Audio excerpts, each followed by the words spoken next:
Di kaya sukatin ang pag-ibig mo. Mga pangako mo'y liwanag at gabay.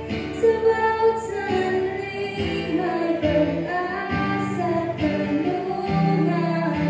Mga pangako mo'y Tatay nito'y kailang nananatili ang labis ng kalakasan. Mga pangako mo.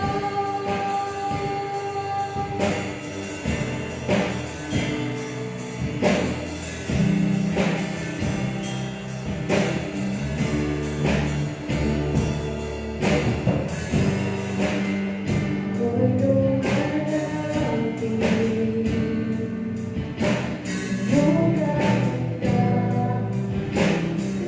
malinlang. Ikaw ang pag-ibig, lumabahin na, walang hanggan. Di kaya sukatin ang pag-ibig mo. Mga pangako mo'y liwanag at gabay. Sa bawat sandaling may pag-asa at kanlungan. Mga pangako mo'y Tatay nito'y kailang nananatili ang labis ng kalakasan. Mga pangako mo'y liwanag at gabay. Sa bawat sandaling may pag-asa at kanlungan. Mga pangako mo'y Tatay nito'y kailang nananatili ang labis ng kalakasan. Mga pangako mo. Mga pangako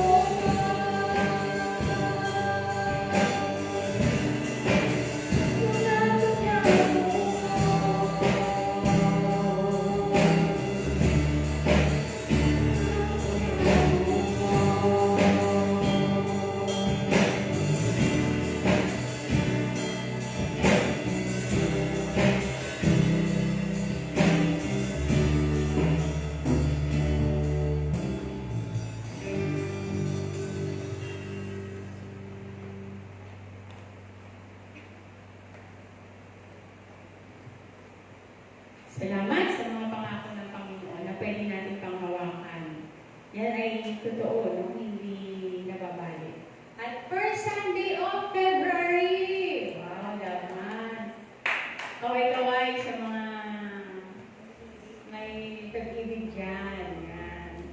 Natapos na natin ang isang buwan ng 2021. At dahil first Sunday, no? Nagkakaroon tayo ng Lord's Supper, diba? So, ginugulitan natin yung pag-ibig sa atin ng Panginoon, yung kabutihan niya, yung pagmamahal niya. Gusto ko lang i-share sa inyo yun, no? Yung nabasa ko sa Bible app. Meron ako. What if the areas in your life that feel broken could actually be windows that God's light can shine through? At sabi doon sa 2 Corinthians 12:9, but he said to me, my grace is sufficient for you, for my power is made perfect in weakness. Therefore, I will boast all the more gladly about my weaknesses, so that Christ's power may rest on me. No? Kung ano man pinagdadaanan natin, ang Panginoon, ang kamatayan ng Panginoong Jesus, yung pagpunta niya dito, ay para sa inyo, para sa akin, para sa ating lahat. Kung madilim man yung mga panahon ngayon, yung sitwasyon ngayon, may liwanag sa Panginoong Jesus. At itong araw na ito, Sunday, na pwede natin ibigay sa Panginoon yung ating best for all His goodness, His faithfulness unto us, ay karapat-dapat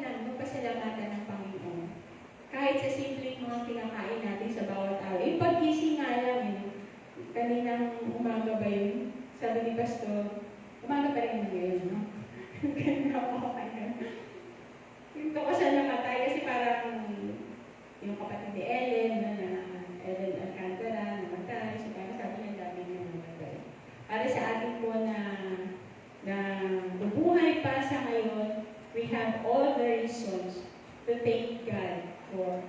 Tapos sa mga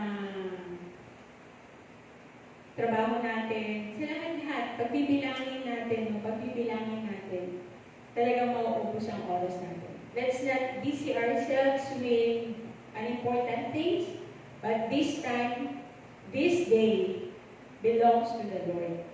And ourselves belong to the Lord. So sana, ibigay natin yung papuri na karapat-dapat sa Panginoon. So inaanyayahan ko kayong umawi, hindi po kami magpapalit.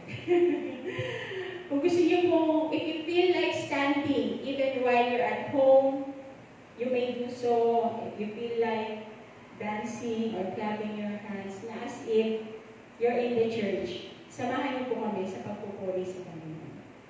Pangunahan po tayo, nagbabalik na si Tadet.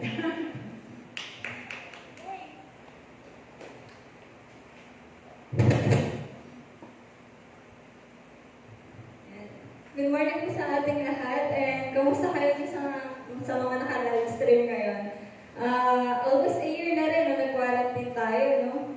Pero nandito pa rin tayo, nagkapatuloy. Sabi nga ni Ate Shirley na buhay at malakas pa rin tayo. Kaya sabi nga dun sa Proverbs 3:5-6, trust in the Lord with all your heart and lean not on your own understanding. In all your ways submit to Him, and He will your path straight. And tunay nga na malakas pa naman tayo, siguro matibay pa naman mga tubo natin, kaya pwede pa tayong sumayaw at umitak at kumanta para sa ating mga. Kaya samahan niyo po kami at magpuri sa Kanya.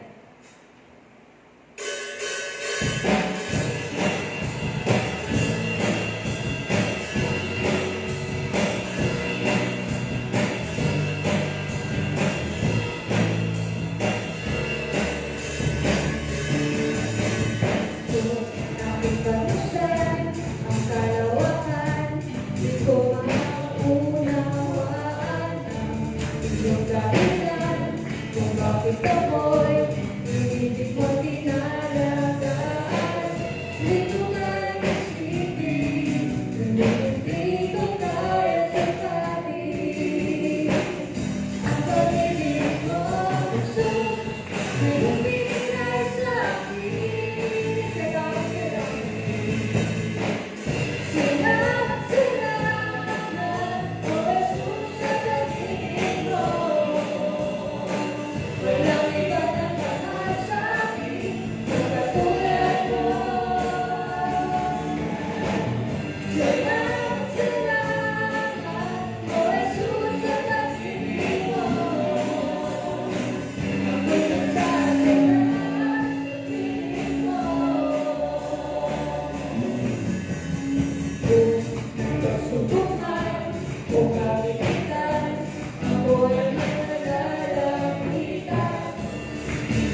mo. Ikaw ay mamasyal, makalikaan, sa'yo ay umisan. Loobin mo ang buhay ko'y maging banal. Luklukan ang iyong wagas na pagsinta. Daluyan ang ulan ng mga paborito sa maghari ka, O Diyos, ngayon at kailanman.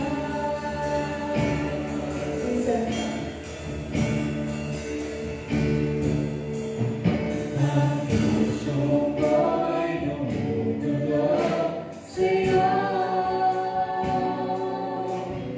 Nagpapakumbaba ng susama mo. Pagdabati mo, ikaw ay mamasdan, makalikaan, sa'yo ay bumisan. Loobin mo ang buhay ko'y banal. Luklukan ang iyong wagas na pagsinta. Daluyan ang ulan ng mga paborito sa maghari ka, O Diyos, ngayon at kailanman. Loobin mo ang buhay ko'y maging banal. Luklukan ang iyong wagas na pagsinta. Daluyan ang ulan ng mga paborito sa maghari ka, O Diyos, ngayon at kailanman. Maghari ka, O Diyos, ngayon at kailanman. Maghari ka, O Diyos, ngayon at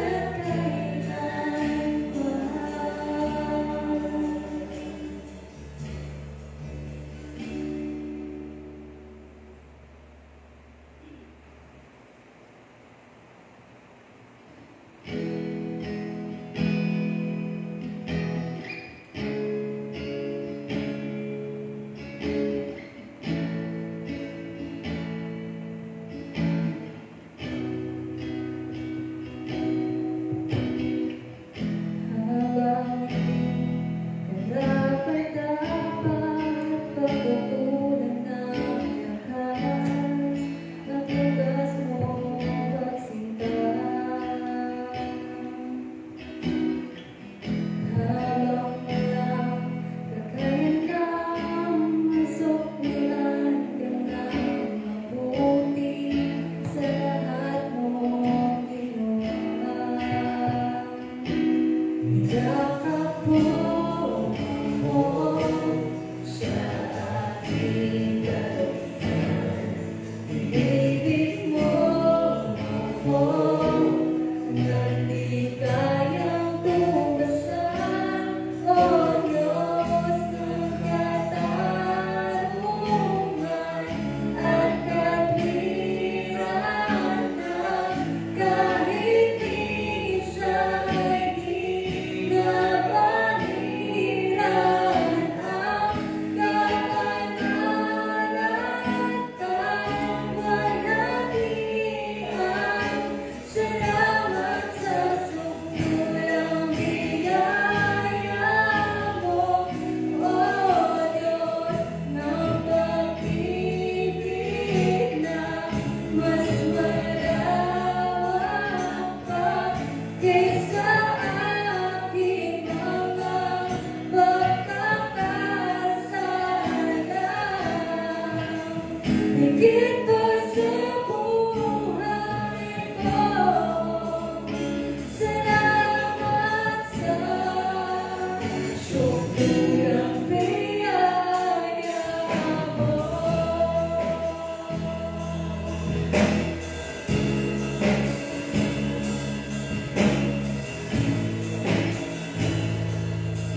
Dito sa buhay ko, salamat sa sutulang biyaya mo.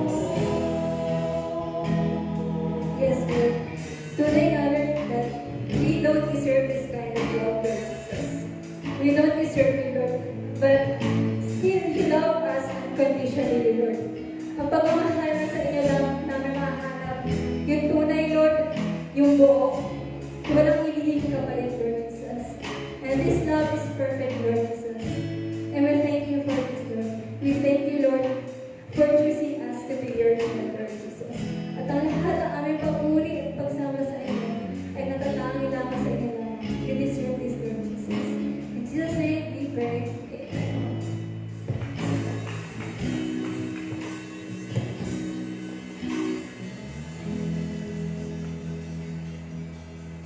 Salamat sa Panginoon sa katotohanan ng pag-ibig niya sa atin. Namatay siya para sa ating mga kasalanan. So kahit nagaano tayo karami, kahit nagaano kalaki sa tingin natin kasalanan na gawa natin, mahal ka ng Panginoon. Hinihintay ka lang yan at tumawag sa Kanya, lumapit sa Kanya, at tatanggapin ka niya ng buong buo at ready siyang patawarin ng iyong mga kasalanan. So huwag natin sayangin yung pagkakataon na ibinibigay sa atin ng Panginoon. Huwag natin sayangin yung bawat araw na pwede nating maranasan yung pag-ibig ng Panginoon. At kayo po, kayo na nasa inyong mga tahanan, pakihanda na po yung ating mga elements for Lord's Supper at ngayon po ay aalalahanin natin ang dakilang pag-ibig ng Panginoon.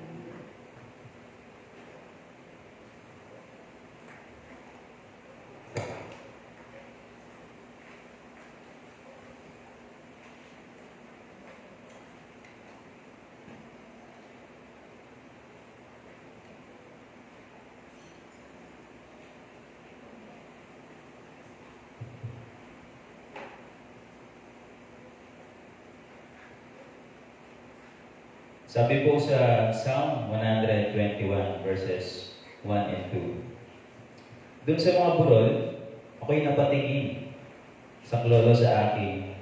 Saan manggagaling? Saan nga ba manggagaling yung ating saklolo, yung ating tulong? Sabi niya sa verse 2, ang hangat kong tulong kay Yahweh magmumula. Sa Diyos na lumikha ng langit at ng lupa. Purihin ng Panginoon na ito, na hindi lang siya Diyos na maibigin. Meron din tayong Diyos na ating saklolo. Tutulungan tayo palagi hanggang tumulong. And this morning po, hindi lang natin inaalala, of course, yung pag-ibig ng Diyos sa pamamagitan ng kanyang kamatayan sa krus. But then, nagpapakita din yung ginawa ng Panginoong Yesus kung gaano siya matulungin sa atin. To the point na sa kanyang kamatayan dun sa krus, tinulungan niya tayo upang tayo ay maligtas sa parusa ng kasalanan natin. Kung tayo ay magtitiwala sa Panginoong Jesus. So, purihin ng Diyos na ito sa kanyang pag-ibig at patuloy na pagtulong sa atin. And bago natin i-partake itong mga symbol, may paalala ng Apostol Pablo sa atin. Sabi niya, kung tayo ay makikipag-participate sa gawain, kailangan i-check muna natin yung ating sarili. Meron ba tayong hindi pa nako-confess na kasalanan sa Panginoon? Baka merong sa buhay natin na hindi pleasing, hindi nakalulugod sa mata ng Diyos. Sabi ng Apostol Pablo, ihingi muna natin ang tawad. So this time, habang pinaprepare siguro, dinidistribute yung mga symbols, let's pray and lumapit sa Panginoon. Yes, Lord, Ikaw po yung Diyos na matulungin at the same time maibigin. Sukdulan nga ang iyong biyaya sa amin, Panginoon. And nakikita mo yung aming buhay, wala kaming maitatago. Kung meron ang Panginoon na hindi ka aya-aya sa iyo, or nagawa namin na kasalanan, hindi nakalulugod sa iyo. Sinusurrender namin ito, Panginoon, sa iyo. Patawarin mo po kami. Linisin mo kami. White as snow. At salamat, Panginoon, sa kapatawaran. Patuloy mong ginagawad sa amin. Kung wala ang iyong biyaya, ang iyong kapatawaran, nasaan kaya kami? Purihin ka, Panginoon, na ipagpatawad. The same time, maibigin at matulungin namin, Diyos. Binabalik namin sa iyo ang papurit pasalamat. Sa pangalan ni Jesus, Amen.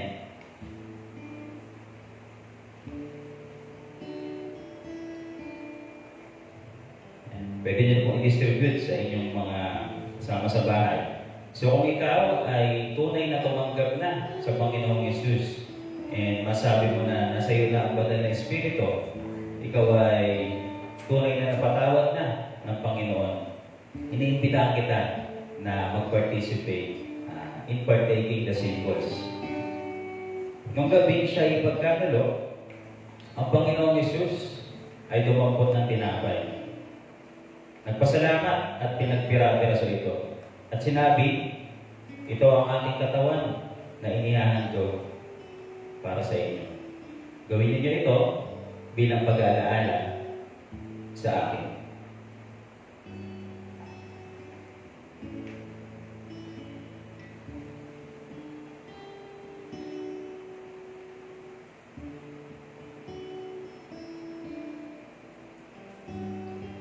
Matapos maghapunan, dumampot ang Panginoong Yesus ng kopa. At sinabi, ang kopang ito ay ang bagong tipan na pinagtitibay ng aking dugo. Tuwing iinumin ninyo ito, gawin ninyo bilang pag-aalaala sa akin.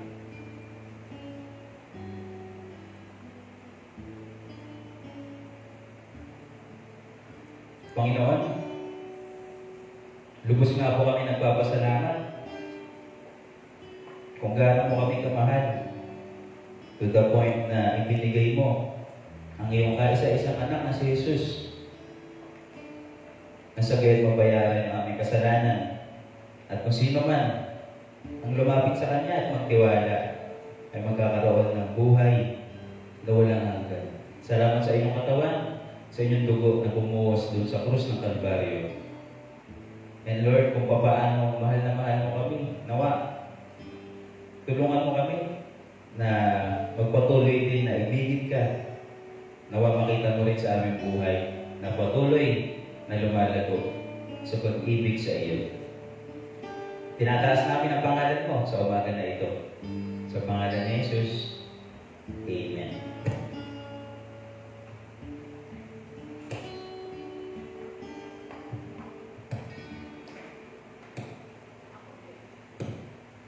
Yan. Yan. Ako ulit. Gusto ko kasi ng Mr. ko gusto ko pa siya. Nakamask pa siya. Sige, inangga po natin ang ating mga sarili. Kahit nasa bahay po tayo, so make sure na mapapakinggan po natin yung mensahe na dadalhin sa atin ng Panginoon sa pamamagitan ng pasalubong.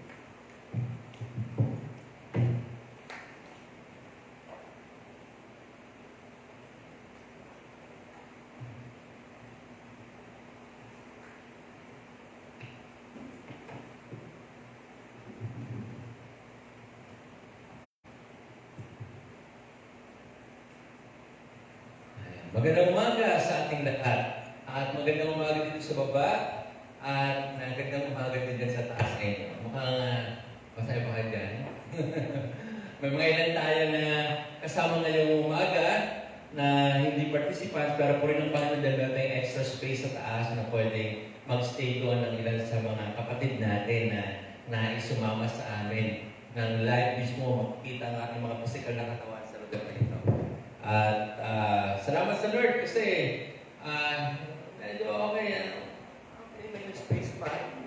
At in case natin mga ilan sa atin, lalo na siguro sa mga nahihirapan sa connection, ay pwede po kayong magpalista sa ating listahan sa group chat natin para may lagay ang inyong pangalan sa limitadong number na pwedeng dumalo doon sa taas.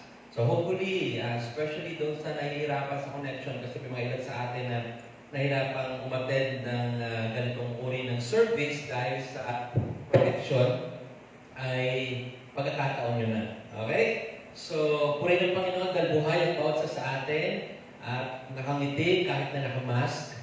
At alam ko na nakangiti kayo kasi yun yung mga mata ay nagniningning. Ayan. So, purihin ng Panginoon na yung umaga ito. Ayan. Okay. Pebrero na naman. 2021. February na po. Tapos na unang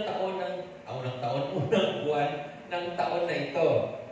Parang kailan lang. Hindi natin mapapansin. Pasko na naman. Mabibigay na naman tayo regalo. Pero mabilis talaga ang panahon. At nawa sa pagbilis ng panahon, mabilis din na maisaayos o masusolusyonan ang mga bagay na nangyayari sa ating paligid. Lalo na siguro yung mga bagong hamon at bagong mga issue sa ating paligid. Aware ba kayo kung ano nangyayari sa ating paligid? Or sapat na kayo na nag-ML? Or sapat na kayo na nag-Facebook? Or sapat na kayo na may trabaho at kasama niyong pamilya? Pero kung papansin ninyo, maraming balita na kuminsan ay medyo nakakalungkot, may mga masasaya, pero ang balibakan ng news report, kalimitan mga hindi magaganda na report. Ano? Ilan dito ay pagtaas ng mga presyo ng bilihin. Ayan. Lalo na sa mga nagtatrabaho at kumikita. Ano? Makapapansin natin na yung dating halaga ng ating pera ay lumiliit dahil sa pagtaas ng presyo ng mga bilihin. Noong nakaraan lang, mga 2 weeks ago, or a week ago, inutusan ako ni Mrs. na bumili ng gulay at isa doon yung kalabasa. Nagulat ako kasi yung isang hiwang kalabasa, tinanong ko magkano, kinilo ng tindero. At pag kilo na siguro mga ganyan lang kakapal, nakita nyo. Mga ganyan lang kakapal na kalabasa. Yung siyempre, pabilag hiniwa yan. 82 pesos. 82 pesos yung kalabasa. Kaya sabi ko sa kuya, sabi ko, ay, huwag na lang po yan. Bibili na siguro ako sa susunod pag mas mura na. Pero isa yan sa hinaharap natin ngayon. Of course, ang ilan sa mga hinaharap din natin, especially sa mga nagtatrabaho, yung pagtaas ng bahagi natin sa SSS, sa PhilHealth, kung ano-ano pa. Yung dagdag gastos dahil sa bagong batas natin na kailangan na ng car seat sa mga sasakyan na merong mga anak. At kung mapapansin nyo, nakaraan, di ko alam kung totoo ito, pero maganda Shirley, na maging yung mga pamilya na nagko-commute kapag may kasama kayong bata, dapat may bitbit kayong car seat. Kasi sa pagsakay ninyo sa sasakyan, doon nyo paupuin ang inyong anak sa car seat na dala ninyo. Hindi ko alam kung gano'n katotoo, pero marinig ko sabi ko, okay. So, ibig sabihin, hindi lang yung may mga sasakyan, kundi even yung mga mag-commute, kailangan daw magbumili ng car seat. At, of course, marami pang ibang issues. Doon sa ganitong t-shirt, hindi ko alam kung gano'n katotoo yun. Pero, ilan lamang yan sa makikita natin na katotohanan na sa buhay natin ngayon, marami tayong pinagdadaan ng mga krisis. Marami sa atin tumataas ang dugo pag may naririnig tayong bagong hamon, bagong balita, bagong adjustment sa ating mga paligid. At sa ganitong mga bagong krisis, ano nga ba ang ating nagiging reaksyon? Ayan. Ano ba nagiging reaksyon mo pag may mga bagong hindi ka inaasahan na nangyayari sa ating paligid? Tingnan mo yung katabi mo. Ayan. Ano ang kanyang reaksyon sa krisis na katabi kanya ngayon? Mapapansin natin na ang ating pagiging alagad ni Kristo, napapansin ba natin ang ating pagiging alagad ni Kristo sa ating mga reaksyon? Ayun. Punto doon, sa ating mga reaksyon, sa mga bagay na ating kinaharap, nakikita ba ang katotohanan na ikaw ay isang alagad ni Kristo? Sa bagong tipan, ay mababasa natin ang iba't ibang krisis na kinaharap ng mga alagad ni Kristo. Lalo na sa kanilang pananampalataya. Noong unang panahon marahil, especially sa mga mananampalataya ng unang panahon, ay hindi naman binabanggit dito sa Biblia tungkol sa pagtaas ng presyo ng bilihin nila or what. Pero marami din silang mga krisis na pinagdadaanan. At isa doon, especially sa mga mananampalataya, especially sa mga alagad ng Panginoon Kristo, lalo na siya nung siya ay namatay, umakyat sa langit, naliwan ang mga alagad, ay nakaharap ng mga iba't ibang mga pagsubok sa buhay.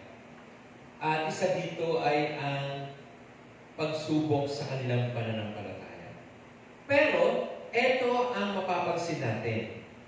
Mapapansin natin lagi na sa kanilang pagharap sa mga hamon ito na pinananatili nila ang kanilang pananampalataya at pagsunod kay Kristo.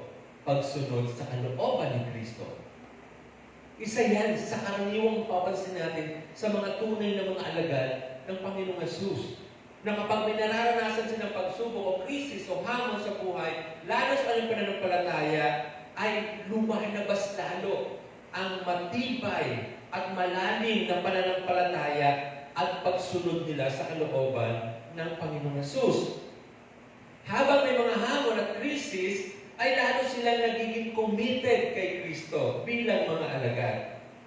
Nagiging lalong committed sila kay Kristo bilang mga alagad. Committed. Ano nga ba ito? Kung papansin natin, ang pagiging committed, ano nga ba ito? Ayan, nalalabas na yun. Ayan, yung committed na yan. Ayan. Ano nga ba ito? Tinignan ko sa dictionary, ano ba talaga ang ibig sabihin ng committed? Kasi karaniwan sinasabi natin lagi ito. Lalo sa mga Kristiyano. Kailangan natin maging committed Christian. Kailangan natin mag-commit sa Panginoon. Pero ano nga bang ibig sabihin ng pagiging committed? Ang pagkukommit, at tinignan ko sa Tagalog kung anong gusto kong sabihin, ang sabi doon, magtiwala, umasa, mangako, magpasya. Okay? Pag sinabing commit, to commit, ayan, magtiwala, umasa, mukhang mahina yung battery natin, mangako at magpasya. Okay pa naman, okay pa naman. Okay. So, tingnan mo ang salitang committed, at ito lang nakita kong salita sa Tagalog. Sabi niya, committed, nakatuon. Nakatuon. Okay. So, ano yung nakatuon? Nakafocus. Nananatili. Kung sa ating pagkaunawa, nagpapasakop, lalong nagtitiwala, lalong umaasa, lalong pinagkakatiwala, lalo ng ating mga buhay sa Panginoong Hesus. Kaya, committed na lang ang gamitin natin para mas madali. Kaysa sa gamitin natin na nakatuong Kristiyano.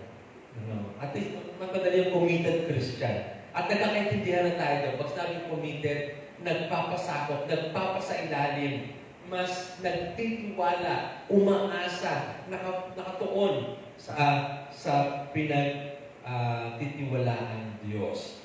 Ngayon, basahin natin ang aklat ng mga gawa. Acts chapter 8, verses 4 to 8. At dito natin papansinin ang ilang mga bagay na pag-uusapan natin ngayong umaga. Acts chapter 8, verses 4 to 8. Ang sabi doon, those who had been scattered preached the word wherever they went. Philip went down to a city in Samaria, and proclaimed the Messiah there. 6. When the crowds heard Philip and saw the signs he performed, they all paid close attention to what he said. For with shrieks, impure spirits came out of many, and many who were paralyzed or lame were healed. And verse 8, so there was great joy in that city. Ang kwento ito ay pinangungunahan naman ng ating bida ngayon na si Felipe or Philip. Si Philip ay masasabi natin, ang kwento niya ay continuation ng kwento na pinag-usapan natin 2 Sundays ago about Stephen or Esteban. Na kung saan si Esteban ay isa sa 7 pinili para mag-assist doon sa nangangailangan nilang mga widows sa kanilang iglesia o sa kanilang grupo. Na hindi na napapansin ng mga apostol ang kanilang pangangailangan dahil ang mga apostol ay busy sa pagbabahagi ng salita ng Panginoon. Kaya sabi nila, sige, pumili tayo ng 7 na maaaring mag-assist sa atin at sa mga widows na ito upang maibigay pa rin ang kanilang mga pangailangan. Dahil noong unang panahon, ang mga balo ay wala na halos nagagawa at mahina na. At karaniwan, sila ang may isa sa pinakamahirap na kalalagayan ng mga panahon na iyon. Kaya bilang mga Kristiyano, tinutulungan nila ang ganitong uri ng mga Kristiyano sa kanilang grupo. So, si Stephen ang unang binanggit. At ang pangalawa na pangalan na binanggit ay si apostol, ang alagad na si Philip or si Felipe. Maalala natin na si Stephen, nung panahon na yon, na lumabas ang kanyang pananampalataya kay Kristo, kung saan nagpahayag siya ng mabuting balita sa mga tao na naging dahilan ng kanyang kamatayan. Kamatayan kung saan pinagbabato siya ng mga tao na mamatay sa pangunguna ng Apostol Pablo. Naging Apostol Pablo, pero that time siya ay si Saul. Kaya na ito ang dahilan kung bakit ang sabi doon sa verse 4 kanina, nagkalat ang mga mananampalataya sa iba't ibang lugar kasi sa Jerusalem, doon na nagsimula ang persecution sa kanila, ang pag-uusig sa kanila ng mga mananampalataya. Sa Jerusalem, hinuhuli sila, kinukulong sila sa kanilang pananampalataya. Kaya ang nangyari, marami sa mga alagad ni Kristo ang nawala sa Jerusalem at pumunta sa iba't ibang lugar dahil sa kanilang pananampalataya. At si Philip, na pag-uusapan natin ay halimbawa ng pag-uusapan natin ngayon bilang isang committed disciple. Si Philip na kung saan nakaranas din ng kapangyarihan ng Diyos dahil sa kanyang pagsunod. And today, we're going to witness the committed disciple in the midst of crisis. Ang committed na disipulo, alagad, sa gitna ng mga hamon at krisis sa buhay. Naalala nyo, nagsimula tayo sa salitang transform. Di ba? Transform, when someone put his trust on Jesus for forgiveness of sins and salvation, nagkaroon ng transformation. At ang tao na nagtitiwala kay Kristo, bilang tagapagligtas, bilang Panginoon ng kanyang buhay, ay natatransform, nagbabago ang buhay. Kaya dapat na nasahan natin bilang mananampalataya that we are transformed because of Christ. And then after that transformation, ang second word na ginamit natin is empowered. We are empowered. Paano nangyari? Nung matanggap natin ang banal na Espiritu sa ating mga buhay. Dahil nasa banal na Espiritu ang kapangyarihan upang magpatuloy tayo sa pagsunod kay Kristo at makagawa ng mga bagay na makapagbibigay luwalhati sa Diyos. So, yung kakayanan natin na gumawa ng mga bagay na magbibigay kaluwalhatian sa Diyos ay magkagaling sa banal na Espiritu na sa atin. Sa lahat ng mga na-transform, magkakaroon siya ng banal na Espiritu for Him to have that power of God na magbibigay ng lugod sa Kanya. So, we are empowered. And now that we are empowered, we can be committed. A committed disciple in the midst of crisis. At sa passage natin binasa kanina, ito ang una natin mapapansin. A committed disciple brings good news. Nagdadala ng mabuting balita. Kaya nga sa verses 4 to 5, those who have been scattered preach the word wherever they went. At particularly si Philip went down to a city in Samaria and proclaimed the Messiah there. Ang totoo nating pag-asa, mga kapatid, sa gitna ng maraming krisis at hamon sa buhay, ay walang iba kundi si Kristo. Si Kristo ang pinakapag-asa natin. Of course, maraming mga bagay na maaaring makatulong sa atin, sa paligid natin. Lalo sa panahon ngayon, nandiyan ang vaccine, nandiyan ang malusog na katawan, nandiyan ang pera na ating kinikita, nandiyan ang pagkain na ating kinakain, kung ano pa. Pero sa buong buhay na ito na ating kinalalagyan dito sa lupa, ang tangi lamang natin magiging pag-asa talaga ay walang iba kundi si Kristo. Bakit? Bakit si Kristo lamang ang ating tanging pag-asa? Dahil nabubuhay tayo ngayon sa pansamantalang kalalagayan dito sa mundo. So this life that we have is only temporary. Pansamantala lang ito. Yung hinaharap natin ng mga pangangailangan sa buhay dito sa lupa, pansamantala lamang ito. Yung hinaharap natin ng mga krisis ngayon sa buhay, ay wala pa yan, wala pa, mamaya pa yan. Doon lang muna tayo pa. Ang hinaharap natin sa buhay ay si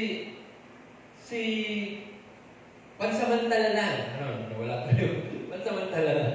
Mamaya mag-ano ako kaya. So,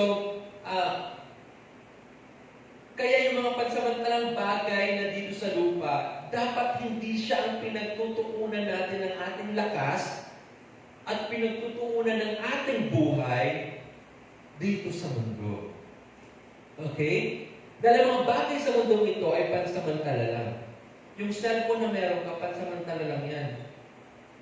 Isipin mo kung ilan beses mong papalitan ang cellphone na yan sa buong buhay mo.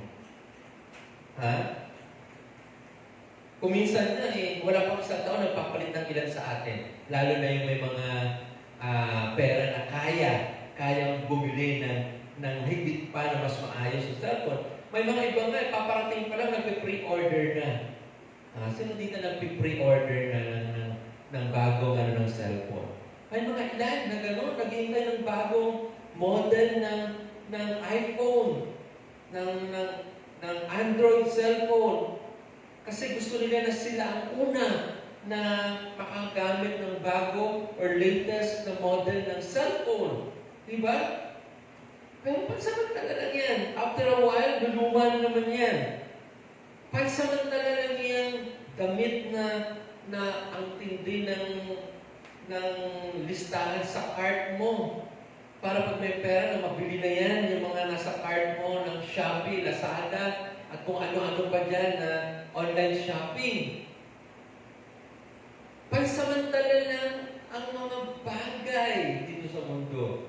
Even kuminsan yung jowa, pansamantala lang.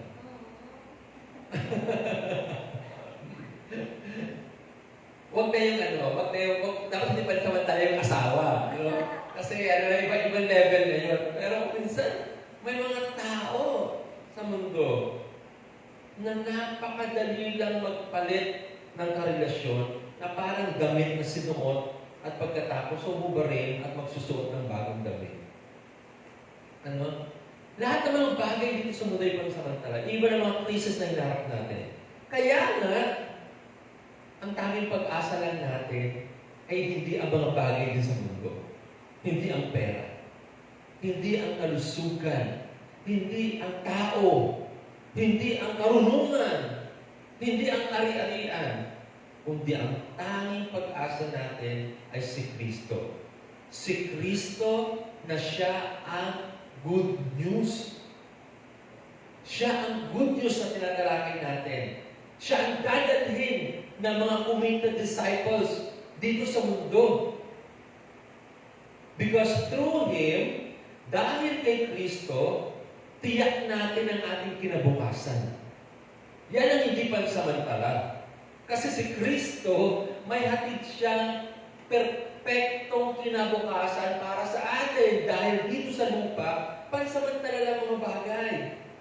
Pero si Kristo na siyang mabuting balita, taglay niya ang ating kinabukasan. Dahil sa Kanya, maaari tayong magkaroon ng buhay na walang hanggan sa piling ng Diyos sa langit. Eternal life in God's presence. Hindi yung temporary life dito sa lupa. Kaya nga siya ang natin si Kristo na tinatawag na mabuting balita? Dahil nasa Kanya magmumula ang pangwalang hanggang buhay na kasama natin ang Diyos.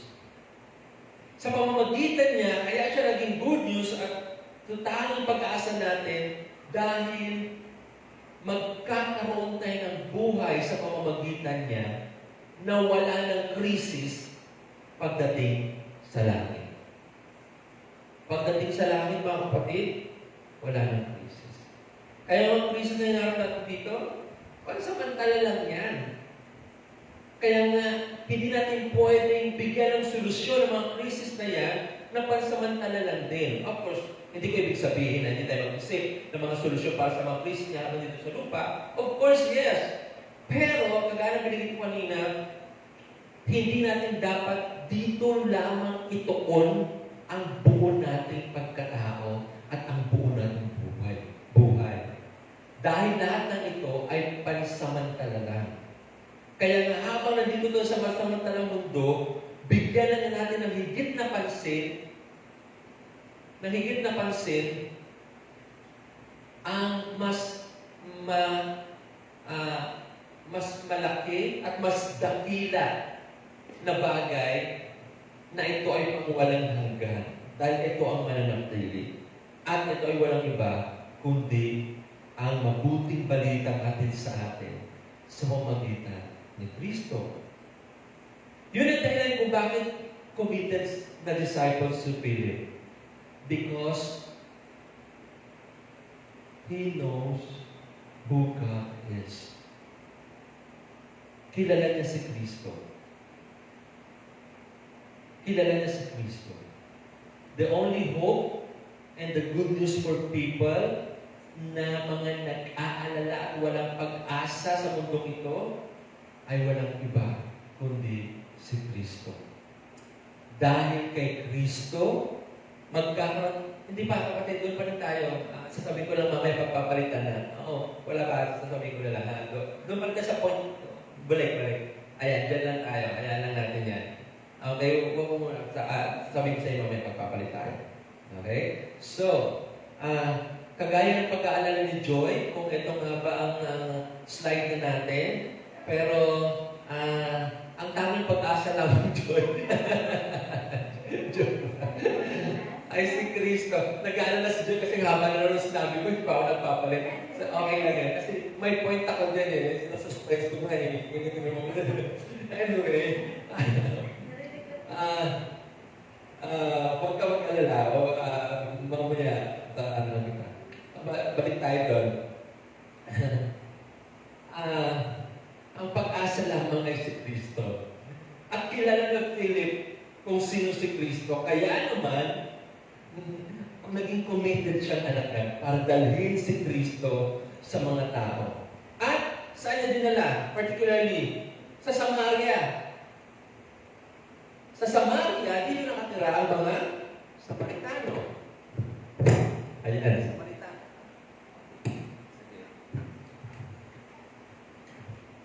Sandali lang, papalitan lang natin ito. Nalolo ko yung ating microphone. Or, pwede rin ito na lang para hindi lang, para makapagano. Para na lang ba? Okay, ayan. Sige. Sa Samaria, kung saan nakatira ang mga Samaritano. Alam niyo ba na ang mga Samaritano, ito ay lahi ng mixture na lahi ng mga Hudyo at mga hindi Hudyo. So, ibig sabihin, posibleng isa sa mga magulang nila ay Hudyo at ang isa naman ay hindi Hudyo, tinatawag nating Hentil. Nakakalungkot kasi yung ganitong lahi nila na mixture ng mga panahon na yon, Hudyo at hindi Hudyo, ay kinaayawan din ng mga tao. Kinaayawan sila ng mga Hudyo at kinaayawan din sila ng mga Hentil. Kaya wala silang paglalagyan. Kasi naiinis o nagagalit o may hindi magandang pakiramdam mga Hudyo sa kanila dahil sila purong Hudyo. Doon sa mga Hentil ay ayaw din sa kanila kasi hindi sila purong Hentil. At kapag may lahing Hudyo, karaniwan ang tingin nila ito ay mayayabang dahil sinasabi nila na sila ay pinili ng Diyos. At nandito sa sitwasyon na ito na iba ng mga Samaritano, nasa krisis din sila. Kung ang mga Kristiyano ng mga panahon na yun, ang krisis nila ay dahil sa pag-uusik sa kanilang pananampalataya, eto, ang krisis naman ng mga Samaritano, ay ang kanilang acceptance na gusto nilang matanggap mula sa mga taong ito, sa Hudyo at sa mga Hintil. Kaya hindi madali para sa kanilang buhay bilang mga Samaritano. Pero saan dinala ni Felipe ang mabuting balita? Sa kanila. Sa kanila dinala ng alagad na si Felipe ang mabuting balita. Marahil ganun na lamang kaalam ni Philip, ang kahalagahan ng good news at ang pangangailangan ng mga Samaritano. Alam niya na kailangan ng mga Samaritano ang mabuting balita na kayang ibigay ni Kristo para sa kanila. Tandaan natin, everyone has his own crisis. Everyone needs Christ, the good news. Okay? So, bawat isa nangangailangan. Okay, sige. Anyway, naalala ko tuloy, nung Friday, kasi every Friday meron kami family night. Yun yung time na karaniwan, nag-devotion kami as family, at pagkatapos may movie night. Kung minsan naman, movie night lang. Pero, nung last Friday, nagkaroon kami ng time na manood. At meron nag-recommend ng isang family movie, isang kakilala, ang pamagat niya ay Overcomer. So, pinanood namin family. Doon kami sa kwarto, nanonood kami. At doon sa storya, actually magandang storya. After ng pelikula, si Vince mismo, sabi ni Vince, ang ganda ng story, no? Sabi niya gano'n, natuwa kami, na-appreciate niya gano'ng pelikula na parang medyo seryoso, na kasi karaniwan cartoons ang paborito niya. Pero yung klase ng story, actually Christian story siya, na bilang bata parang hindi namin masyadong isip na ma-appreciate niya. Pero ayun, sabi niyo maganda yung story. Actually maganda yung story at kung may pagkakataon kayo pwede yung panoorin. Overcomer at Palbagat. Anyway, doon sa pelikula, isa sa mga bida ay si Hannah. Siya ay maraming crisis na hinaharap. No? Identity crisis, kasi nasa panahon siya ng pagdadalaga, at pagkatapos wala siyang mga magulang, at ilan yung sa pinagdadaanan niya. Pangalawang crisis na meron siya, father's love crisis, kung saan naghahanap siya ng pag-ibig mula sa tatay na ang pagkaturo sa kanya ay napatay na yung tatay niya dahil ito ay masamang tao. Tapos meron siyang weakness crisis kung saan nagnanakaw siya. Hindi niya binibenta, hindi niya ginagamit, pero kumukuha siya ng mga gamit kung may pagkakataon para itabilan. At yung isa pang crisis na hinap niya, security crisis, kung saan kailangan niyang patunayan yung kanyang sarili na kaya niya, kaya nagsisikap siya maging mahusay na runner. Okay? So yun ang mga crisis na hinaharap niya. At doon sa pelikula, napakinggan niya, narinig niya mula sa principal. Actually, before principal, meron pa mga iba. Pero yung principal, kung saan pinakilala sa kanya si Kristo, ang mabuting balita. At tinanggap niya si Kristo. And then after that, nagbago ang kanyang buhay. Ano nangyari sa kanya? Naging repentant siya. Na kung saan yung mga ninakaw niya, isa-isa niyang binalik. Pati yung coach niya sa marathon, sa pagtakbo, ninakawan niya rin ng relos. Na Kristiyano yun, na binalik niya. Naging forgiving siya. Kasi, masisira yung pagkukwento ko lahat. Basta naging forgiving siya, kung panoorin niyo na lang, Kasi si Vince, sa galing niya na nalaman niyo kung anong plot ng story, ang naging forgiving siya sa mga taong nagkasala sa kanya. Naging loving siya. At pag-uli naging victorious siya. Naging matagumpay. At nag-champion siya actually sa pagtakbo kahit na may hika siya. Okay? Kaya sabi dito, everyone has his own crisis. Everyone needs Christ, the good news. Kaya mga kapatid, lahat kailangan ng mabuting balita. Lahat ng tao ay kailangan si Kristo. Dahil bawat isa sa atin may krisis na pinagdadaanan. Hindi man marahil pananampalataya, kagaya ng mga apostol, although may mga ilan sa atin, pananampalataya din ang nagiging krisis nila. Dahil pag mag-isa sila sa pamilya at sobrang relihiyoso ang kanilang pamilya sa isang particular na relihiyon, hindi ito madali. Pero hindi lahat ay ganito. Pero hindi ibig sabihin na hindi nila krisis, ang krisis ng mga unang Kristiyano dati, ay wala silang krisis. Dahil bawat sa atin may pinagdadaanan. Kaya nga, ang tunay na nakakaunawa ng mabuting balita ay nagbabahagi ng mabuting balita. Kung naunawaan natin kung anong ibig sabihin ng mabuting balita, kung nakikilala lamang natin kung sino si Kristo sa ating mga buhay, matututo tayong ibahagi siya sa iba. At yun ang tunay na committed Christian. Committed disciple. Kagaya ni Philip. Pansinin ninyo yung mga manampalataya noong unang panahon na kaya nilang iwan ang kanilang trabaho para sa pagsunod kay Kristo. Kaya nilang iwanan ang kanilang pamilya para sa pagsunod kay Kristo. Kaya nilang ibuhis ang kanilang buhay para sa pagsunod kay Kristo. Bakit?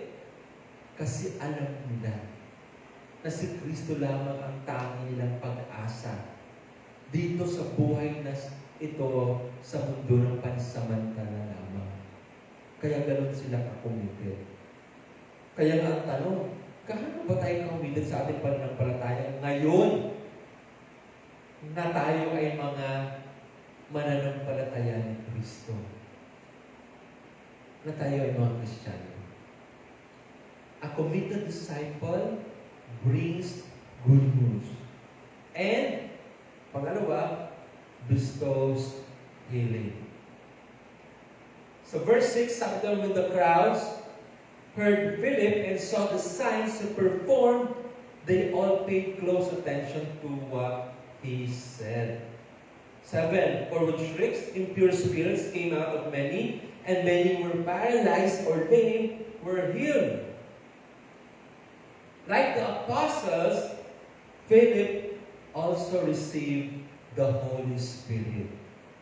The reason why he can also perform signs and miracles, including healing physically.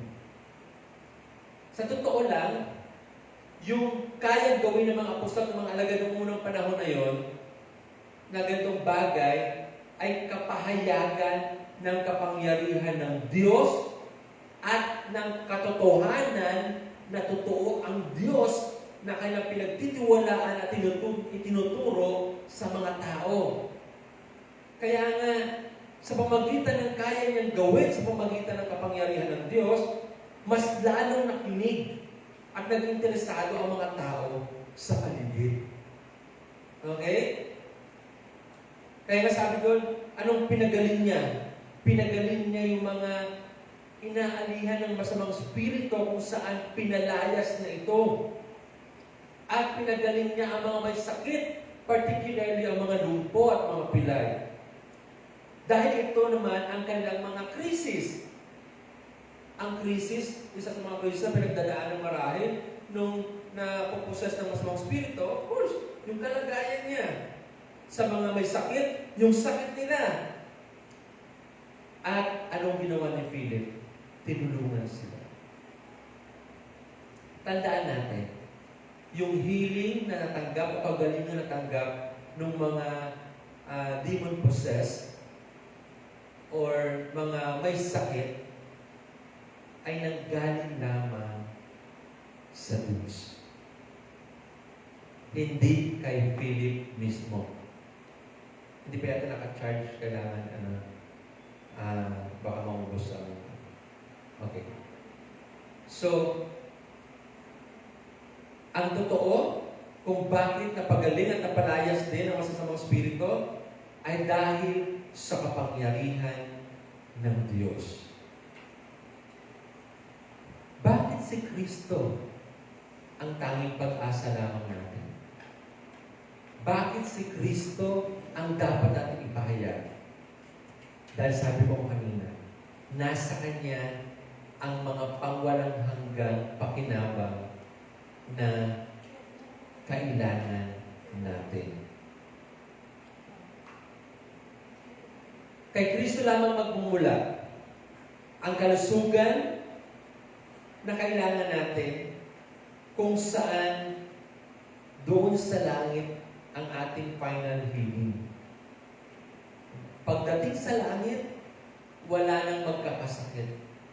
Kasi wala nang may sakit. Kasi wala nang magkakasakit. Dahil sa langit, perpekto ang lahat. Dahil sa langit, maayos ang ating kalalagayan physical. Actually, yung ating mga katawang ito ay magiging glorified body. Meron pa ba? Gumagana ba? Okay. So, siya ang tanging pag-asa. At biyaya na lamang ng Diyos na habang nandito sa lupa, binibigyan niya na tayo ng panibagong kalusugan o kalakasan habang nandito tayo. Pero ang tunay na gagawin ng Diyos na pangwalang hanggan ay pagdating sa langit. Yung kahinaan na meron tayo sa lupa, na binayayaan tayo ng Diyos na magtagumpay sa bawat sandali, sa maraming pagkakataon. Pagdating sa langit, wala nang tukso. Wala nang pagkakasala. Wala nang kasalanan. Kaya nga pangwalang hanggan doon na mararanasan natin ang biyayang ito nang wala na tayong anumang weakness o kahinaan o posibilidad na mahulog sa kasalanan. Dahil doon, wala nang tukso. Siya lamang ang tanging nating pag-asa dahil maaaring mahil o mapagaling yung ating nararamdamang emosyon. Yung mga pagkakataon na feeling natin unloved tayo. Dahil pagdating sa langit, mararanasan natin yung perfect love sa piling ng Diyos, na doon lamang nag-e-exist. Perfect love. Na may mga pagkakataon, kahit nandito sa lupa, bagamat hindi perfecto ang ating mga pag-ibig sa bawat isa, pero mararanasan natin ang pag-ibig na ito sa tulong pa rin ng Diyos. Kaya nga yung healing from any crisis na meron tayo ay magmumula lamang sa Diyos na ito. Kaya nga ano pwede natin gawin para sa mga tao sa paligid? Aside sa magdadala tayo ng buting balita sa kanila, tulungan natin silang gumaling. Tulungan natin silang gumaling. Ipanalangin natin sila. Dahil may kapangyarihan ang pangalan ni Jesus. May kapangyarihan ang pangalan ni Jesus. Sa totoo lang, nakwento ko sa inyo nakaraan, tinuro ko ang kwento ni Stephen, sa karanasan ko, nung merong na-possess din, ng masamang spirito sa kakilala namin. Kung gaano ka makapangyarihan, sa tuwing sinasabi namin sa pangalan ni Jesus, manahimik ka, sumusunod siya. Sumusunod ang masamang spirito. Ganun makapangyarihan ang pangalan ni Jesus. Panalangin natin sila. Kasi sa tuwing sinasabi natin, sa pangalan ni Jesus, Amen, may kapangyarihan. na naibibigay para sa kanila. Pangalawa, tulungan natin sila sa anumang paraan na kaya natin. Tulungan natin sila sa anumang paraan na kaya natin. At marami mga paraan na yun. Okay? Kaya tayo binibigyan ng Diyos ng mga resources, material blessings, para ang bahagi doon ay para sa mga nangangailangan. Extend natin kung anong meron tayo. Huwag tayong nakafocus sa mga pangailangan lamang natin. Then actually, mga blessings na natatanggap natin, bahagi dyan ay, binigay ng Diyos para maging bahagi mo sa pagtulong sa iba. Siguro sabihin natin, Pastor, kulang pa nga, parang kulang pa nga. Kulang ba talaga? O mali lang ang pag-handle mo ng pera? Ng mga blessings na natatanggap mo? Kulang ba talaga? Or ayaw mo lang? Kasi mas marami kang gusto kaysa kailangan. Mga kabataan ngayon, no? Hindi mga kabataan yung mga magulang, mga kuya at ate. Dahil sa online shopping na yan, maya-maya may kumakatok sa bahay. Shopee po, Lazada po, maya-maya may bagong dumarating. At mas maraming order. Alam mo kasi na? Hindi mga magulang, mga anak. Akala mo mga nagtatrabaho na.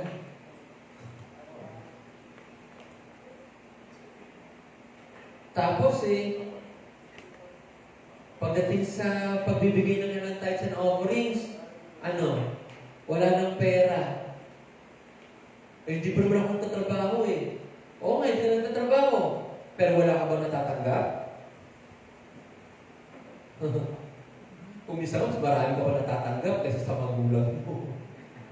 Kung minsan may ipon ka pa kaysa sa magulang mo. At kung minsan din ang kabataan, ang ganito. Maging ang mga Kristiyano, magulang, kuya, ate. Mas marami tayo kasing gusto kaysa kailangan. At bahagi ng kailangan ay ang pagtulong sa kapwa. At natutuwa ako. Natutuwa ako na marami sa atin dito sa simbahan ang may ganitong puso ng pagtulong. Kaya tumulong tayo mga kapatid. Magdala tayo ng healing, kagalingan sa mundo sa pamagitan ng pagtulong. Pangatlo, makatulong tayo sa kagalingan. Hindi mo tayo nagpalaya sa masamang spirito, pero yung pagpapalakas ng loob ng kapwa at pagtuturo sa kanila at ipakita sa kanila ang maraming mabubuting bagay sa paligid nila kaysa sa or over doon sa mga hindi magagandang bagay na meron sila. Kung meron kang mga kaibigan na kilala na ang tingin lagi sa sarili ay ang pangit niya, baka makatulong ka para i-encourage mo siya. Sabihin mo, huwag ka mag-alala, mas pangit ako sa'yo.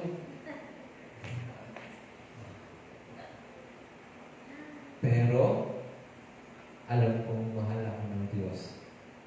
At pangit mo ako sa tingin nila, maganda ako na ginawa ng Diyos. Tingin lang nila yun. Namamalikmata lang sila. Kuminsan kasi, ang mata ay mapandaraya. Tingnan niyo yung kapatid niyo. Katabi niyo ngayon. Tingnan yung katabi niyo ngayon.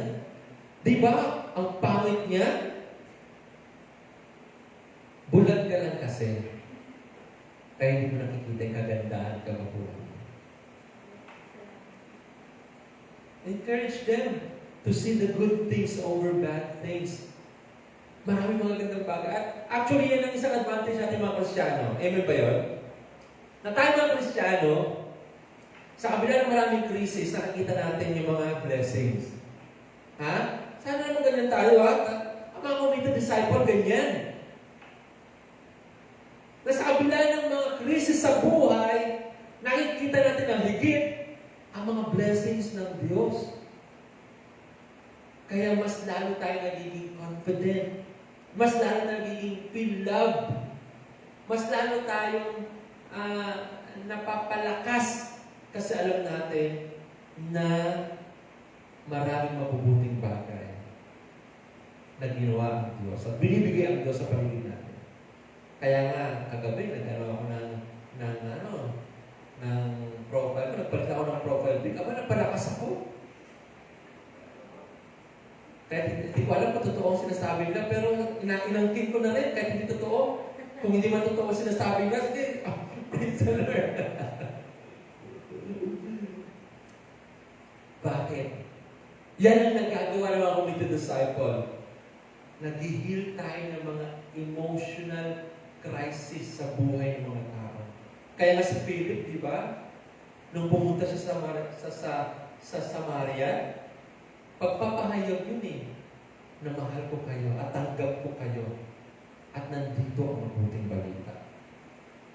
Yung isang ministry natin o outreach natin doon sa Tipolo, actually, nagsimula yun sa pagtayo ng isang gusali na tinatawag na Rafa. Okay, Rafa Ministry. Pag sinabing Rafa kasi, healer yon or healing. At so yung bagay na yon, tayo yung gusali na yon para tumulong sa mga tao sa paligid na magkaroon ng libreng medical health. So pwede sila pumunta doon, magpa-check up, at kung may available na gamot, bibigyan sila. Libre lahat yun. Okay?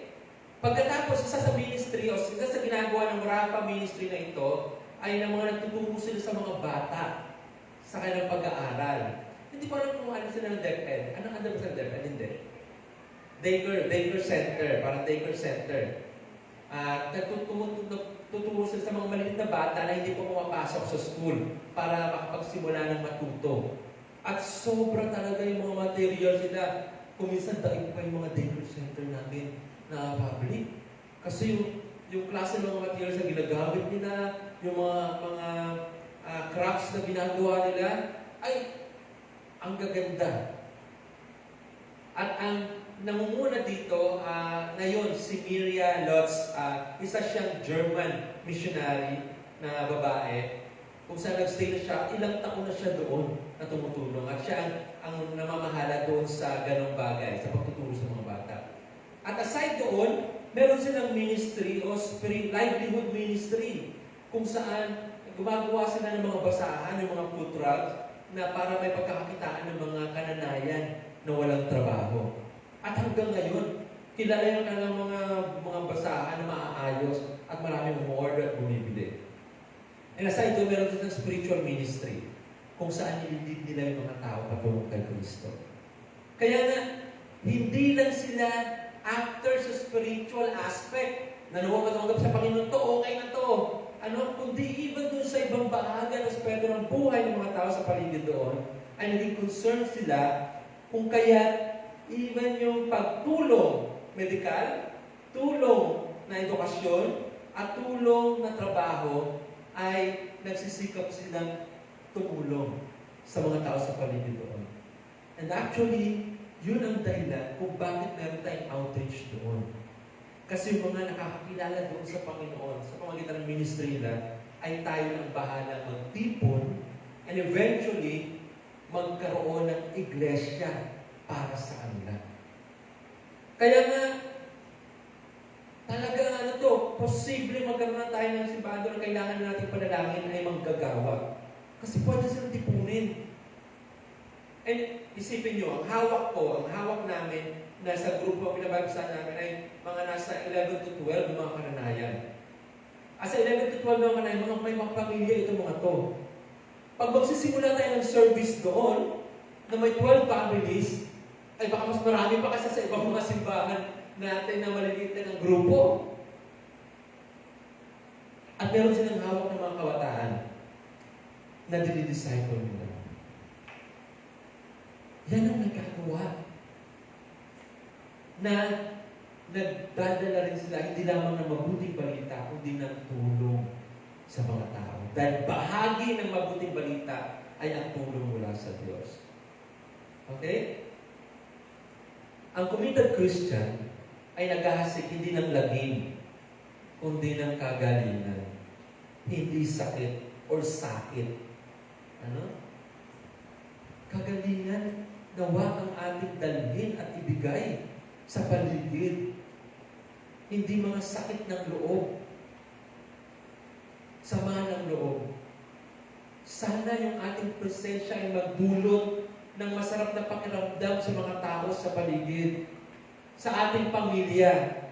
Yung merong nahihil sa kanila, na dati-rati, lagi sila magagalitin, nung makasama mo sila, nung makasama kanila, mas naging mapagpasensya sila. Hindi yung ginagatungan mo pa, sabi mo sa katabi mo, huwag kang mapanggatong. Ano? Kung minsan, kahit Kristiyano, mapanggatong eh. Yung mga bully, pag ikaw ay Kristiyanong bully, hindi ka pa committed. Dahil ang committed Christian, hindi na bubuli. Amen ba yun? Okay. Dala mo ay kagalingan, hindi sakit. Kaya nga yung pangatlo a committed disciple spreads joy. Ayun na. Ano? Verse 8, so there was great joy in that city. Bakit nagkaroon ng ganyang kagalakan sa lugar na yun? Dahil dumating ang mabuting balita. Dahil si Kristo ay nagdadala ng joy.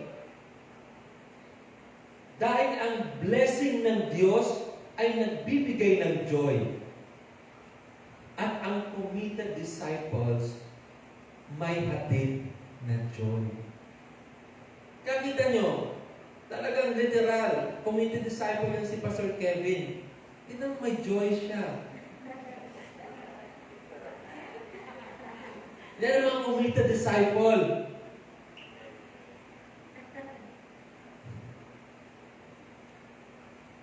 Bakit nagiging nagdadala ng ligaya, kaligayahan ang mga committed disciple? Kasi ang presensya niya ay nagiging kaligayahan sa iba. Kasi meron siyang taglay na mabuting balita. At yung committed disciple ay hindi nag-iisip lamang ng kaligayahan puro sa kanilang sarili. Yun ang committed disciple. Hindi ang sarili ng kaligayahan ang laging nangiisip, kundi na makapagpaligaya rin sila sa iba. Pansinin ninyo yan. Ano? Bilang Kristiyano, kapag ikaw lumalalim sa Panginoon, isa yan sa matututunan mo. Na hindi ka lang after lagi sa kaligayahan mo, kundi maging sa kaligayahan ng iba. One time, nag-meet kami ng mag-asawang Gonzales sa grocery. At pagkatapos namin, nagmemorienda sila. Sabi nila, Pastor, ang sarap na itong pinakain namin. No? Asa ako kakain din kami, magmemorienda din kami. Tapos, sabi nila, order muna kami. Sabi nila, sige, order kayo, pero huwag na kayong order nito. Kami ng bahalang bumili para sa inyo. Pero yung joy na yun, nadulot sa amin, gusto ka namin ma-experience ulit yun eh. Kung minsan, every Tuesday pa tayo sa tayo, pumunta sa ano. No.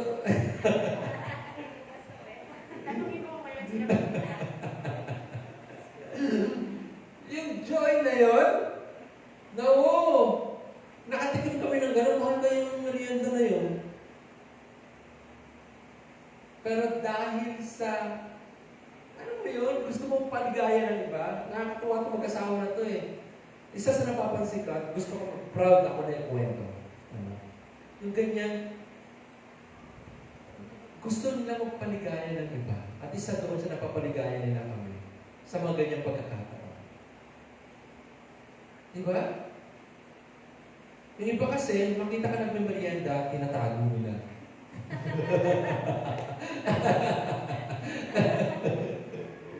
O kaya, pag mura lang, basta pakita natin, shit, kahit, pero pag mahal, huwag kayo nakuha dyan, no? Kaya naman, sa totoo lang, kapag nagpapaligaya na ng iba, yung pinaligaya natin, magpapaligaya din sila ng iba. At kapag gano'n nangyayari, maligaya tayo lahat. At hindi lamang sila. Of course, isa-isahin ko ba naman? Nandiyan mga kananayan natin. Si Ate Lourdes, kung paano nag-o-offer ng mga libreng servisyo niya. Sa Ate Nora, paano, ganyan si Girlies. Naku! And mahirap ko na isa-isahin, baka maisa-isa ko lahat. At may matirang ilan lang mas mga pangloob. Pero lahat naman halos. Ano? At natutuwa ako, masaya ang puso ko. Na kayo ay natututo. And kapag tayo nga ay nagiging committed na Kristiyano, ganyan ang taglay natin. Nagpapaligaya tayo sa iba. Nagpapalakas tayo sa iba. Kaya ang tanong ikaw ba ay alagad ni Kristo? Yes. Ikaw ba ay Kristiyano? Yes. Pero ang tanong, committed ka ba na Kristiyano? Committed ka ba na alagad ni Kristo? Ano ba ang ministry mo? Okay? Kasi committed na alagad ni Kristo ay may ministry para sa kanyang kapurihan. Ano ba ang ministry mo? Pag sinabing ministry, not necessarily na kailangan mo preach or what. Pero ano bang ginagawa mo na magdudulot ng kapurihan kay Kristo? Ano bang ginagawa mo bilang Kristiyano na makapagpapaligaya sa iba? Ano bang ginagawa mo bilang Kristiyano na nagdadala ka ng kagalingan sa mga pusong wasak sa paligid mo? Dahil ang committed ng Kristiyano ay nagdadala ng mabuting balita. Naghahatid, nag-aasik ng kagalingan at nagbibigay ng kaligayahan. Ang committed Christian ay nagdudulot ng ligaya. Ligaya elevera. Nagdudulot ng ligaya. At maaari ka rin magpaligaya. Kaya, be committed. A committed disciple is someone who brings good news, bestows healing, and spreads joy. Mga kapatid, kumusta ang iyong pagsunod kay Kristo? Kumusta ang iyong pananampalataya? Kumusta ang iyong commitment? Let's pray. Sa oras na ito, Panginoon, kami nga po ay nagpapasalamat sa pagkakataon ito. Sa buhay ng Philip, Lord, bilang halimbawa sa kung paano siya naging committed sa iyo. Ang buhay niya ay nasa iyo. Nabubuhay siya para sa iyo. Naglilingkod siya sa iyo. At binabahagi ka niya sa iba.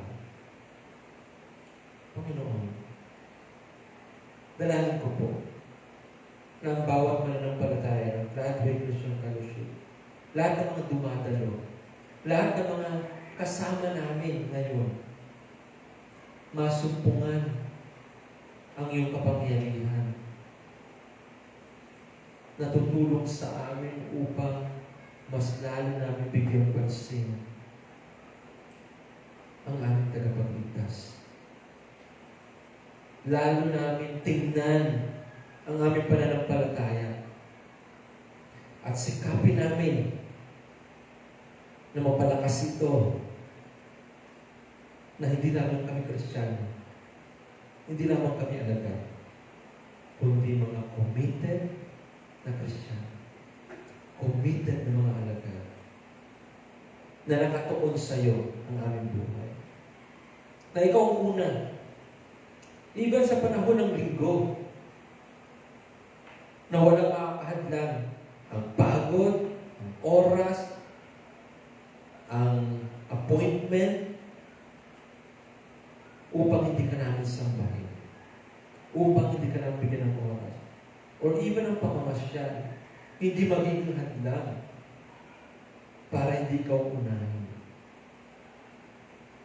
Tulungan mo kami, Panginoon, maging committed sa iyo. Na huwag kaming maging sapat lang na nanonood at nakikinig. Kundi mag-isip kami kung paano kami makapagpalakas ng iba. Kung paano kami makapagpaligaya ng iba.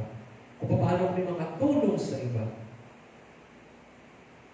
Tulungan mo kami, O Diyos, na patuloy mabago ang aming mga buhay. Magkaroon kami ng mga Diyos na mga ugali na makapagbibigay ligaya sa mga tao sa paligid namin. Pinupuri ka namin, Panginoon. Pinapasalamatan ka namin. Pinagkakatiwala ko namin sa iyo ang mga buhay. And this time, kung meron sa atin, either dito or sa kanilang mga tahanan, na na-realize na kailangan niyang mag-level up sa kanyang pananampalataya at sa kanyang pagiging Kristiyano. Dahil medyo tumamlay ang kanyang pananampalataya sa nakaraang mga panahon. Lumapit ka sa Diyos. Yung desire ng puso mo, sabihin mo sa Kanya. At naniniwala ka sa pangalan ni Jesus. Magsisimula ang pagbabago. Magsisimula ang kalakasan. Magsisimula ang kapangyarihan na sa darating na mga araw at mga linggo, mas magiging committed na alagad ka. Lumapit ka sa Panginoon.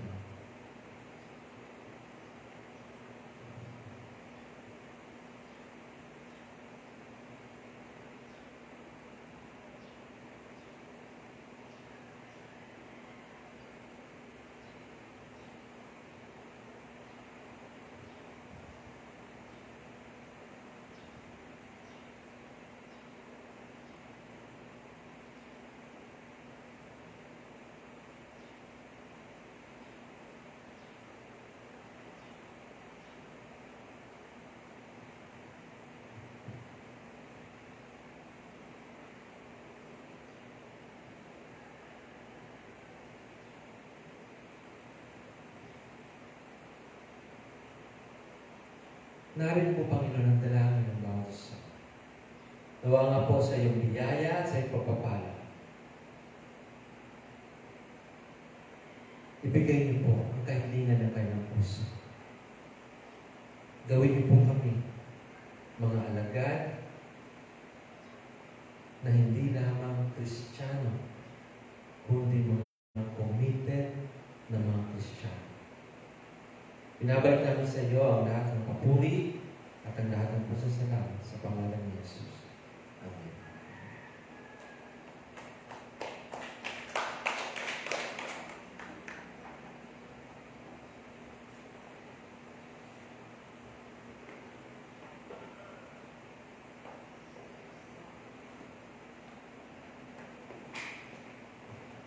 Salamat sa mensahe na ating narinig.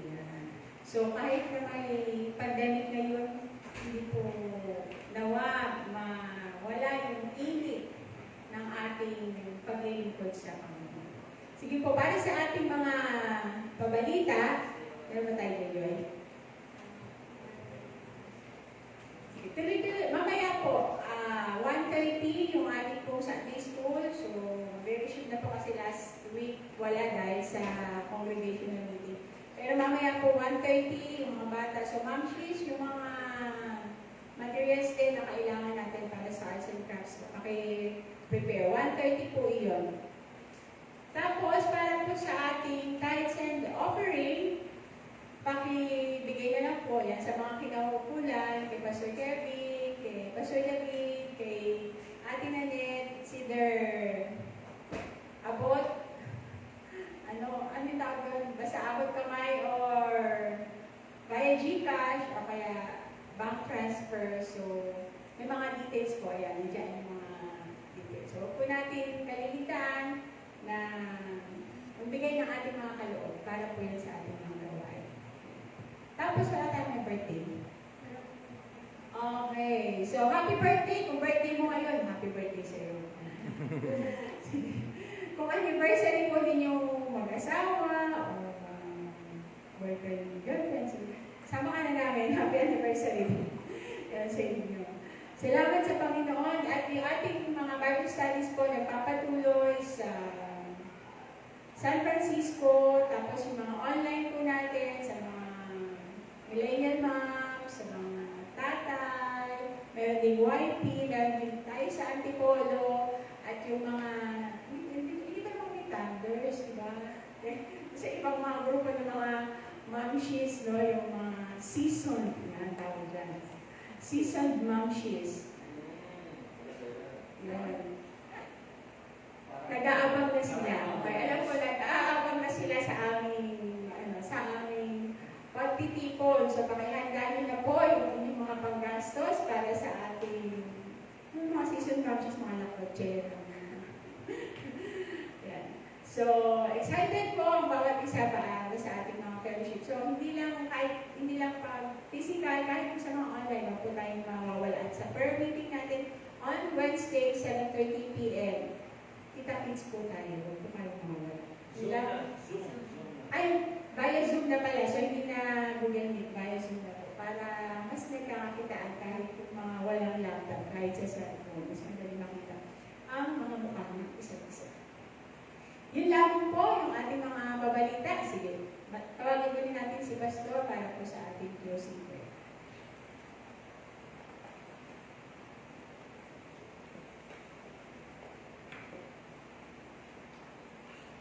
Ayan. Kung matanda natin yan, pakibahagi tayo mga kapatid. Salamat sa Panginoon. Gusto ko rin pasalamatan ng Panginoon dahil nakakatuwa lang na yun nga, aside sa amin dito may kasama na kami iba sa taas. Mas masarap ang pakiramdam pag mas marami.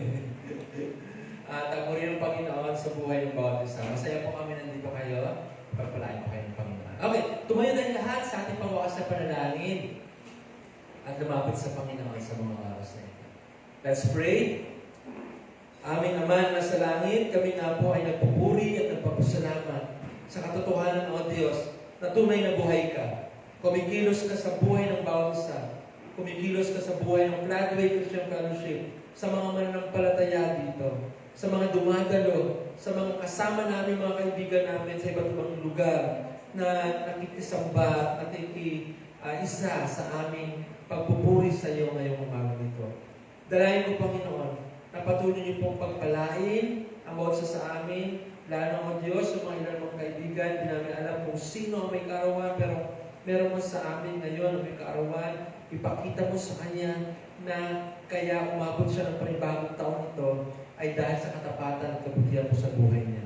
Kaya naman, dalayan ko po na pagpalain mo siya at dalayan ko na ibigay niyo po ang kasaganang biyaya at pagpapala sa kanya.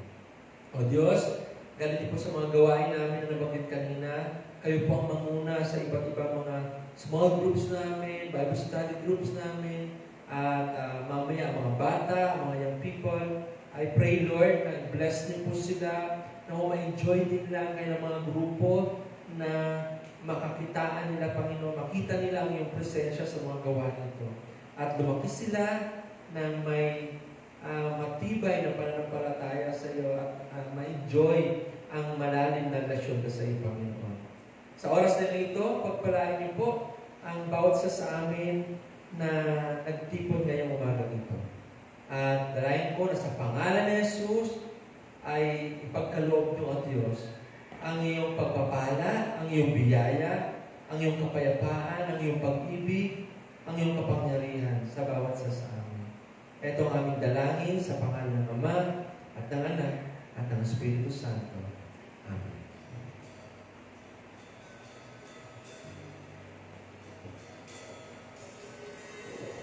And for our last, ang muli po natin ang ulit ng salamat.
Sa